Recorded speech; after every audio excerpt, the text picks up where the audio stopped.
Today, we're going to work on our S&P 500 assignment. It essentially asks us to analyze the two stocks that we have chosen out of the 500 or so that exist in the S&P 500 index, and then compare these stocks, really look at, see how they've fared over time. We're really going to be looking at their 5-year period, see if they've grown, if they've gone down in value, and then we're going to compare them also to the S&P 500 overall. So, to start the assignment, we have to choose a stock. So we all have chosen two stocks. For this assignment, for this demonstration, we have chosen JP Morgan and Goldman Sachs as our two stocks. Step 2 is to collect data for S&P 500 overall. So this is something that we actually provide to you. It's if you press Control and left click, it's actually linked in the assignment at the very end of it. So here it is. Here's a table. Every month, May 1st, June 1st, July, and so on, in the last 5 years, the value of the S&P 500 is shown.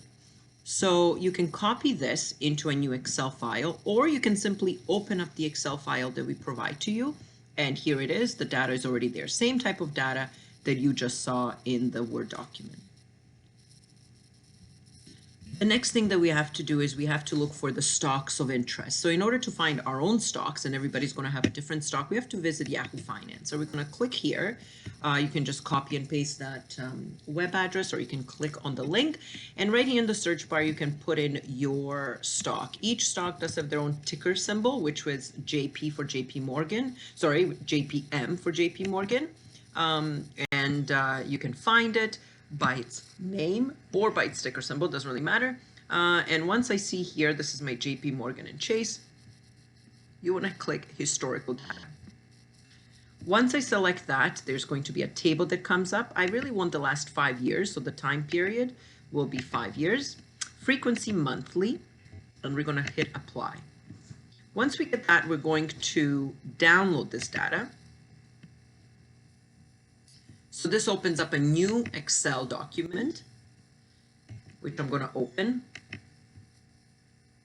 And this document is extra. You'll see there's tons of stuff in here. If I extend the date column, you'll actually see it. So it's not just number symbols and or hashtags, I guess. Here it shows me it's starting off May 2016. That's exactly when the assignment data that you already have starts, May 2016. We really only want the adjusted close. So that's the column. This is the close at that particular month for that particular stock. I'm going to highlight that column, press Control C, and then Control V here and paste it here. This is my stock one, and I'll write JPM. I have to do the exact same thing for my stock 2. So I'm going to go here and I'm going to look for Goldman Sachs. The ticker symbol is GS, and there it is. I'm going to just make sure that the same historical prices are set, and it's monthly, 5-year period. I'll hit apply just to be sure, and then I'll press download for this. Wait for that file to download, open it up. And again, the only column that I'm interested in is the adjusted close for that particular month, for that stock. And I'm just going to double check. You always want to make sure that your months match. And yeah, they do. It starts in 2016, May of 2016, so that we are comparing all of the months together. Control copy or Control C. And I'm going to Control V or paste it here. And this is my stock 2, and that is Goldman Sachs. There we go. Make this bold. You see how this doesn't fit? You can make it fit by wrapping the text, and I can do that here as well if I want to. I can make sure that my information is in the center, and I can also make sure that it's bold by highlighting it and selecting B. Those are just visuals. You don't have to do that, but you can if you just want to have your data all together. And there we go. Create nice cells. Okay, so these are my values, and I'm actually just going to decrease the number of decimals here because this is dollars and cents, so I really only want 2 decimals. There we go. Awesome. Just so it's clear, we don't need more accuracy for this particular assignment. All right, so now this is the dollar value of the stock, but what we want to do now, so we've done all the way up to step 5. Now in step 6, we want to really figure out what our returns are. What is a return on investment? And I mean, if you tell me from month 1 to month 2, you've gained $1. Well, that's, it's relative to what percent growth that is, right? Like if you know $1 growth, it's meaningless. But if I tell you it's 1% growth, then you kind of have a better idea. So that's really what we want to do. Because all of these stocks are worth a different amount. You can tell S&P 500, the value of it overall is much different at $2,000 from JP Morgan stock, which is $56, and our Goldman Sachs stock, which is $146. Like, how much are they growing percent-wise is what we really want to know. So let's see what our assignment says, how to calculate these returns in percent. So that'll be in column F, G, and H, and it's going to be our S&P 500. Okay, so let's just go ahead and do that. So F, G, and H, I'm going to combine these, merge, and these are our returns. R, S&P 500, R, stock 1, R, stock 2. Fantastic. Now, how do I calculate a return, a monthly return? So you would probably think that you divide 2 months that you're comparing, and then you subtract 1, just so you have a percent growth, and multiply by 100. So actually, I think the assignment gives you all of that info, and yes, it does. It says current month divided by the previous month minus 1 times 100 to get a percent. So I'm going to start in column F4 here. So I'm going to say, okay, equals in this column. So current month. Well, for S&P 500, what's the current month? It's this one here, B4. Divided by the previous month, that's May 1st of 2016, which will be B3. Then I have to subtract 1, and I'll put that actually in a bracket. So I'm going to make a bracket at the beginning and at the end. And then I'm going to multiply that by 100 just to get a percent. So it grew by 0.09%. I can probably do that for both other stocks. Let's see. Yep, it goes C4, D4, and yeah, that makes sense. And then I'm actually going to go all the way down for each one of these stocks. And there we go, bam. You don't have to do it for all the months. Once it's done, you can literally just drag. And that's what's awesome about Excel. I'm going to reduce it down to 3 decimals just so the data is clear. But these are our returns in percentages. And you can tell some months, March 1st, 2020, everything dipped. And I feel like you probably know what that was caused by. But in April of 2020, it rebounded. How has it been doing since then? Not so bad, right?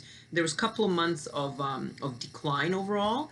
And you see stocks can be similar here, like when one fall, the others fall too, but then they don't have to be. So overall, the market, S&P 500 in June of 2020 increased by 1.8%, whereas JP and decreased, and Goldman Sachs increased. So this is really what we're going to analyze overall. So let's take a look and see what we have to do next. So now that we have our returns, we want to do summary statistics. What are we really want to know the average monthly return for each stock, the highest, what's the highest that we got, and the lowest. And there's formulas here, so we don't actually have to look at it manually. So average, max, and min. Okay, so I'm going to go into my stock again, and I'm going to do it on the bottom here. So these are my average returns. So average here, max here, and min here. So I know what the numbers represent.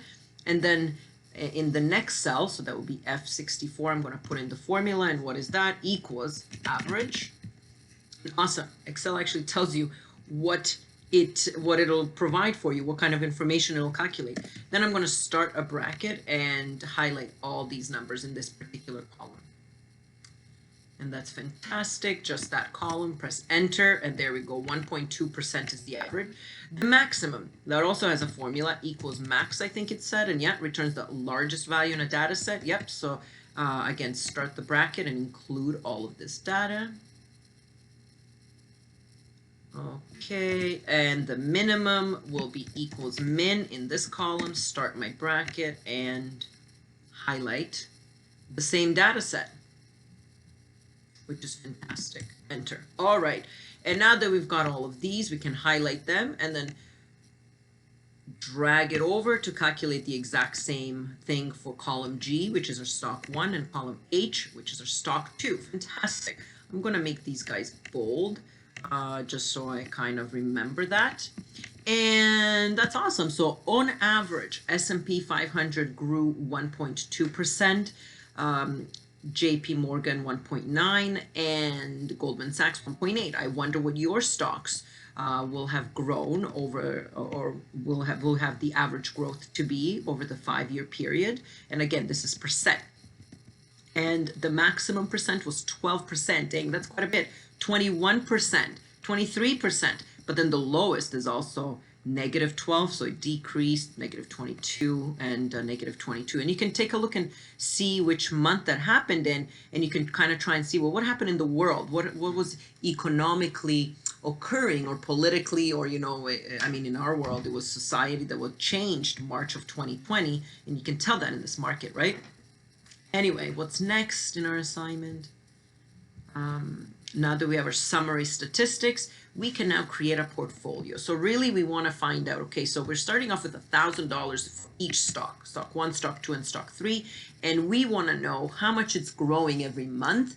And then we want to see, okay, at the end of that, if we track it for every month, how much do we have at the end of the 5 years? So the formula is the amount that you're investing, which will be $1,000. It'll be in cell J3 for S&P 500, and then you want to multiply it by the percent return. So it was the return that we just calculated, and you actually divide it by 100, just so it's not a percent, it's a decimal, and then we're going to add the amount that we started with, which is going to be in the cell J3. So let's take a look here. So in columns J, K, and L, I'm going to have portfolio for S&P 500, and then I'll just call it stock 1 and then stock 2. And up here, I'm going to merge these 3 cells and write portfolio. Fantastic. Okay, so I'm starting off with equals 1,000. Okay, and I'm just going to drag that over to all the 3 stocks. So we started with $1,000 May 1st, 2016. Okay, so what about June 1st? How much money do we have? So that's going to be equals to the amount that I started with, which is J3, divided by, and again, I don't want you to write 1,000 because we really want the Excel spreadsheet to figure out a pattern. And by putting in 1,000, it'll just keep it as $1,000, right? We don't want that to change. We always want it to be the cell before. So the J3 is the cell that we want. Times, not divided by, times the rate of growth. And that rate of growth for S&P 500 for that month is right there, times F4. And if I just press that, there we go. That's how much we would have grown. Sorry, I actually have to do F4 divided by 100 because we need to do it as a decimal. So I would have grown by 90 cents, 91 cents. For my $1,000 over the month. Well, we really want to know how much is in our bank account. So let's just add J3, or the column that has our month end from the previous month. And let's go ahead and figure that out. So there we go. Press enter, and there we go. That's how much you would have in your bank account month later. We're going to drag this over so that it picks it up. And if you take a look here, you see now it's going to use K3 times G4, so K3, which is K3, $1,000, times G4, which is the percentage, and it's still dividing it by 100, and then plus K3. So it's picked up the pattern, and it is going to carry it over. So now we're going to do that all the way down. Again, if you select that square on the lower right, it comes all the way down, and dang, this is all done for you. Now you can see month to month how much money was in your bank account based on these stocks. So if you started off with $1,000, you can track it and figure out how much you would have had in your bank account at the end of that 5-year term. And this would be the April 1st, 2021. If you kept your money in the bank, this is what you would have had in each one of these stocks. And that is it for the data calculation, or Excel. And we've done that, we've done this, so that's what it should look like. I'm only using the first few columns here and the last few columns on the bottom.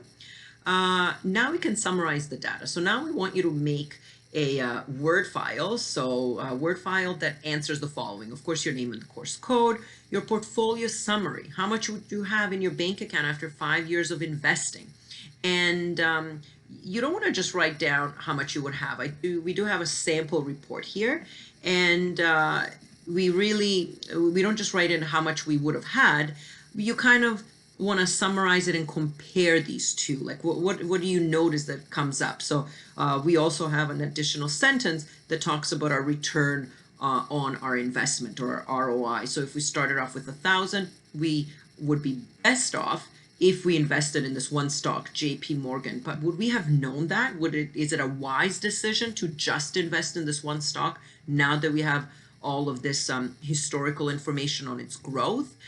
Because hopefully you notice that some months there was a huge decline, right? So I mean, how would you know? How can you foresee what would be the best investment strategy when you're putting your money in these different stocks? Should you pick just that one stock and hope that it increases? Or should you be investing in a more diverse portfolio? And that's something that's come up in class. Summary statistics is your next step. You want to write in what the average increase or decrease was, the maximum and the minimum amounts for each stock. And what can you conclude? So you really kind of want to say, what can you say based on this data? Which stock had a lowest monthly return? When did that occur? I don't have that info in this particular sample, but it would be good if you noticed that and maybe relate that to something that was happening in the world and why that makes sense. And then the last question, if you had $1,000 to invest, which of these would you pick? Your stock 1, stock 2, or S&P 500, and why?